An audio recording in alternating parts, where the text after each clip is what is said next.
journalist जेके भी आहिनि अॼु ताईं उन्हनि जी सिक्योरिटी उन्हनि जी हिफ़ाज़त जॾहिं उन्हनि खे को थ्रेट मिले थो या छा उन लाइ सिंधी मीडिया छा कयो अॼु बि तब्दीली जे नाले में केतिरा ई चैनल चवनि था तब्दीली फलाणी रहे हो लेकिन अॼु बि एतिरनि सालनि खां जेके जर्नलिस्ट उन्हनि वटि कमु कनि था उन्हनि जी सैलरी अगरि तव्हां ॾिठो वञे त 13 सालनि खां पोइ यानी साल में 1000 रुपयो हींअर हिन दौर में उन खां अलावा जीअं वॾेरो औताक हलाईंदो आहे सिंधी माण्हू जेके ओनर आहिनि चैनल्स जा उहे पंहिंजी औताक वांगुरु हलाइनि था अॼु जेको जर्नलिस्ट उन्हनि वटि कमु करे थो ॿिए ॾींहुं उन्हनि खे फोन अची वेंदी आहे त सुभाणे तव्हांजी महिरबानी करे सुभाणे ऑफिस न अचिजो को रूल को रेगुलेशन को कोड को मतिलबु का शइ सिंधी मीडिया एतिरा नॉन प्रोफेशनल जो तव्हां ख़बर रोकराइण जा भी पैसा खबर वट लॻराइण जा भी पैसा हर शइ विकामजे थी ऐं सिंधी मीडिया असां सिंधी जॾहिं असां सिंध जे इशू कल्ह खां हिते ॿुधां पई सिंध जे इशूज़ ते हिन ते ऐं रहियो नथो मुंहिंजो नेट ॻाल्हायां थी ऐं अची ॻाल्हायो अथमि लेकिन मेहता बाबा मुंहिंजो नालो ॿुधाईंदी हाँ चाहिए ना सर विकामजन त उहो त उन्हनि चयो त सुठो आंसर हो त तिजोरी में कोन्हे विकामजन जी आहे मुंहिंजो नालो शीरी आहे ऐं रीजनल कोऑर्डिनेटर आहियां violence against women Aurat foundation जी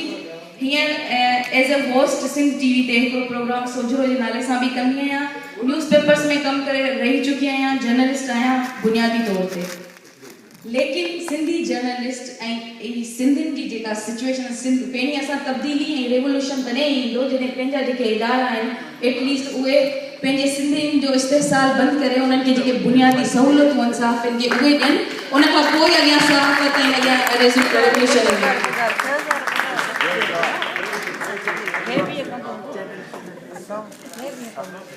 हाणे जी ॻाल्हि इहा आहे त सिंधी मीडिया में मुंहिंजो आहे 8 हिसो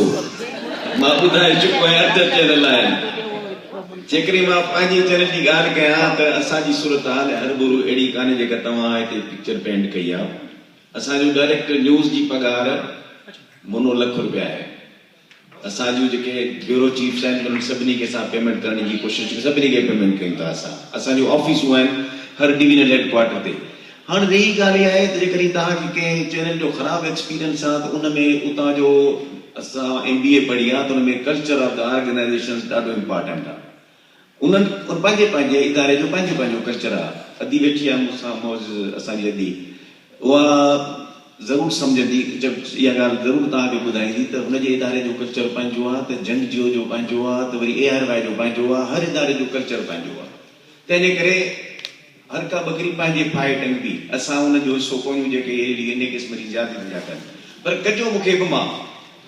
बि थोरो ॿुधायां त असांजो सिंधी सहाफ़ी बि छो त ट्राइबल कल्चर जो आहे उहो बि ॾाढो मुड़सी थो करे किथे किथे सो अहिड़ी क़िस्म जा केसिस अचनि था रुगो हिकिड़े पासे जी ॻाल्हि न आहे केतिरा असांजा सहाफ़ी आहिनि जो राति जो शराब पीअण खां पोइ दुत थी कंहिंखे गारियूं था ॾियनि पोइ जेलनि में वरी असां विदाउनि जो छड़ाइण में लॻो पियो वञे सो इन चकर में नथा पऊं ॻाल्हि इहा आहे त जेको ख़राबु आहे सो ख़राबु आहे चङो आहे सो चङो